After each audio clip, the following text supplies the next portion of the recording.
Hello friends, welcome to my channel. இன்றைக்கி ஒரு lunch box recipes தான் உங்களோட ஷேர் பண்ணியிருக்கேன்.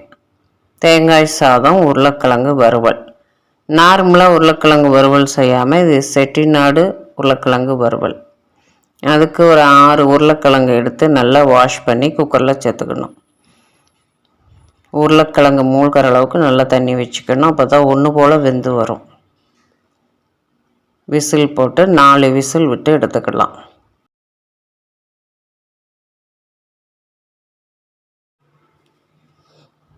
இந்த வறுவலுக்கு ஒரு மசாலா ரெடி பண்ணணும்.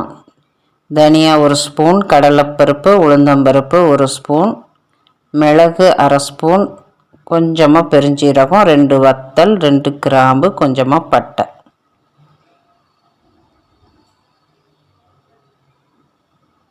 இஞ்சி பூண்டு பேஸ்ட்டு.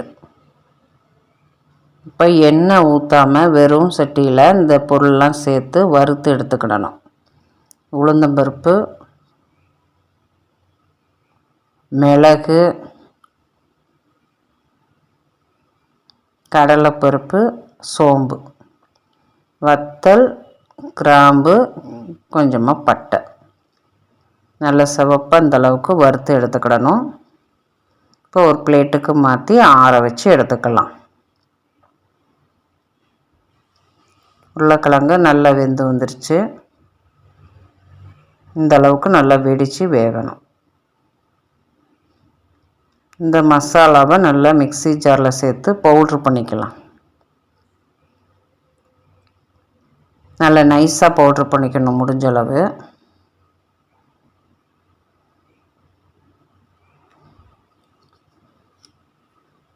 இந்த அளவுக்கு பவுட்ரு பண்ணி எடுத்துக்கலாம்.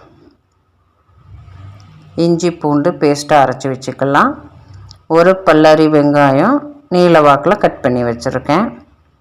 இப்போ வடைச்சட்டியில் கொஞ்சமாக எண்ணெய் சேர்த்து எண்ணெய் காஞ்சதும் கடுகு உளுந்தம்பருப்பு பொரிஞ்சதும் ஒரு வெங்காயம் நீல வாக்கில் கட் பண்ணி வச்சுருக்கேன், அதை உள்ளே சேர்த்துக்கலாம்.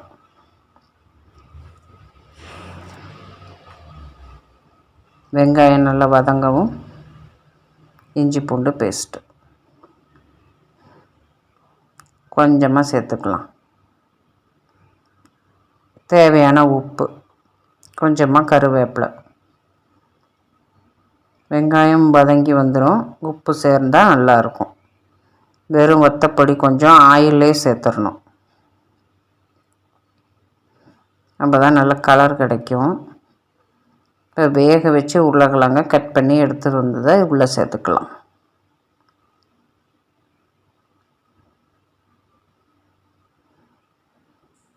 இஞ்சி பூண்டு பேஸ்ட்டு அடியில் பிடிக்கும். அடுப்பை குறைச்சி வச்சுட்டு இப்போ உருளைக்கிழங்க நல்லா பரட்டி விட்டுறணும். இப்போ நம்ம பவுட்ரு பண்ணி வச்சுருக்கிற அந்த பொடியை உள்ளே சேர்த்து நல்லா பரட்டி விடணும். கொஞ்சமாக உருளைக்கிழங்கு தேவையான உப்பு. இப்போ நம்ம பொடிச்சு வச்சுருந்தா அந்த பொடி பூரா உள்ளே சேர்த்தாச்சு. வேணும்னா கொஞ்சமாக தண்ணி தெளித்து மூடி போட்டு கூட வேக வச்சுக்கலாம். இல்லை அடுப்பில் சிம்மில் வச்சு நல்லா பரட்டி விடணும், பச்சை வாசனை போக. இப்போ தேங்காய் சாதம், அதுக்கு தேங்காய் எண்ணெய் எடுத்துக்கலாம். தேங்காய் எண்ணெய் தான் நல்லாயிருக்கும் தேங்காய் சாதத்துக்கு. அந்த ஃப்ளேவர் தான் நல்லாயிருக்கும். நெய் கொஞ்சமாக விட்டால் போதும். தாளிப்பே நெய்யில் செய்ய வேண்டாம், தேங்காய் எண்ணெய் தான் நல்லாயிருக்கும். இப்போ கொஞ்சமாக எண்ணெய் காஞ்சதும் கடலைப்பருப்பு, உளுந்தம்பருப்பு, கடுகு எல்லாம் பொரிஞ்சதும் முந்திரி பருப்பு, 2 வத்தல், 4 மிளகாய். தேங்காய் சாதம் கொஞ்சம் உரப்பு கம்மியாக இருக்கும், அது தக்கன உங்கள் காரத்தக்கன சேர்த்துக்கலாம். அரை மூடி தேங்காய் மிக்சியில் திருவி வச்சுருக்கிறேன். தேங்காய் திருவல் இருந்தால் அதில் செஞ்சால் கூட நல்ல டேஸ்ட்டாக இருக்கும், பார்க்கவும் நல்லாயிருக்கும். நான் மிக்சியில் திருவி தான் சேர்த்துருக்கேன். அடுப்பை சிம்மில் வச்சுக்கணும், இல்லைன்னா தேங்காய் அப்படி கருகிரும்.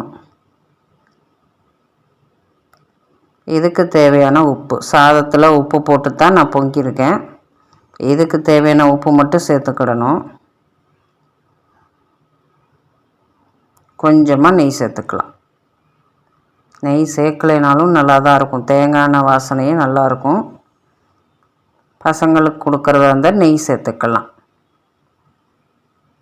இப்போ சாதத்தை உள்ளே சேர்த்து கிண்டி விட்டுக்கிடணும். எந்த அளவுக்கு தேவையோ அந்த அளவுக்கு நம்ம கிண்டி வச்சுக்கலாம். இப்போ தேங்காய் சாதம் ரெடி ஆயிடுச்சு. உருளைக்கிழங்கு வறுவல் ரெடி. தேங்க்ஸ் ஃபார் வாட்சிங். லைக் பண்ணி ஷேர் பண்ணி சப்ஸ்கிரைப் பண்ணுங்கள்.